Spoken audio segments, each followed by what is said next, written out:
आमचं सरकार देणार आहे आणि कोणी शंका बाळगण्याचं कारण नाही। जुलै महिन्यापासून या 1 तारखेपासून कालच्या हे काम हा निर्णय झालेला आहे। 46,000 कोटी रुपये या राज्यातल्या माता भगिनींना देण्याचं काम सरकार करणार आहे। आणि त्याच्यामध्ये एकच सांगेन, काही लोकांना वाटतं 15 दिवसात हे फॉर्म भरा आणि पुढे काय होणार, तर त्याच्यामध्ये मी खुलासा करू इच्छितो। जो आपल्याकडे जुना डेटाबेस आहे त्याची सगळी माहिती घेऊन आपण त्याच्यावरती ज्यांचं आहे, जे बीपीएल खाली आहेत 2.5 लाखापेक्षा ज्यांचं उत्पन्न कमी आहे त्यांचा आपण तात्काळ आपण त्यांचा डीबीटी त्यांच्या खात्यात जमा करू। त्यांचा समजा जुलै महिन्याच्या एंडला आलं, ऑगस्ट महिन्यात त्यांची प्रोसेस कंप्लीट झाली तर जुलै आणि ऑगस्टचे 2 महिन्याचे पैसे मिळतील। सप्टेंबरला झालं तर जुलै ऑगस्ट सप्टेंबरचे पैसे मिळतील।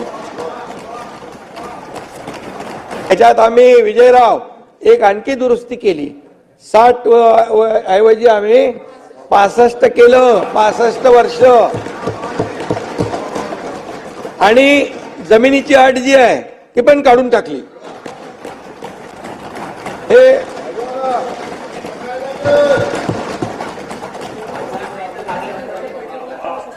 आणि त्याच्यामध्ये कोणीही आमच्या भगिनींकडून बहिणींकडून कोणीही सरकारी कर्मचारी असेल, कोणी असेल त्यांनी पैसे घेण्याचा प्रयत्न केला त्याला सस्पेंड करून जेलमध्ये टाकून देऊ।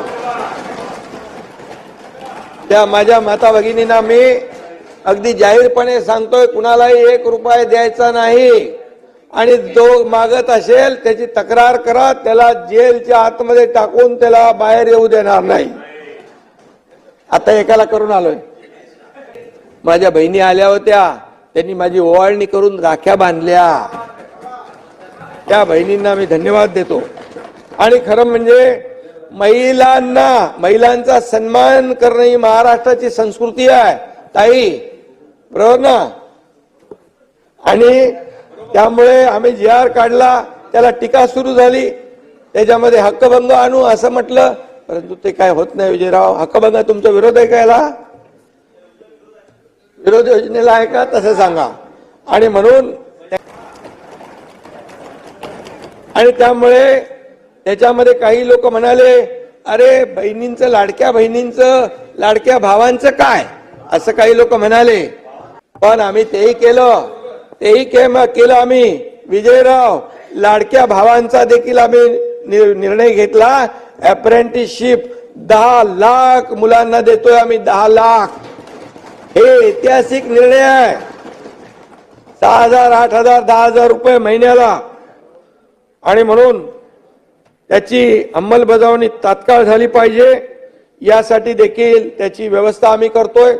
सध्या बीपीएलचा डेटाबेस मी आताच म्हणालो त्याचा उपयोग करण्याला सांगितलंय, म्हणजे नोंदणीसाठी महिलांच्या मोठ्या रांगा लागणार नाहीत, त्यांची गैरसोय होणार नाही भगिनींची, याची देखील आम्ही काळजी घेतोय। आणि म्हणून आज मी आपल्याला एवढंच सांगतो की राज्यातल्या महिलांना देखील मी आश्वस्त करू इच्छितो की तुम्हाला या योजनेमध्ये कुठेही अडचण येणार नाही, येऊ दिली जाणार नाही। कुणी विचार करण्याची आवश्यकता नाही की 15 दिवसात नाही भरलं तर योजना गेली। आम्ही सगळे भाऊ आपल्या सोबत आहोत, एवढीच या ठिकाणी मी आपल्याला खात्री देतो।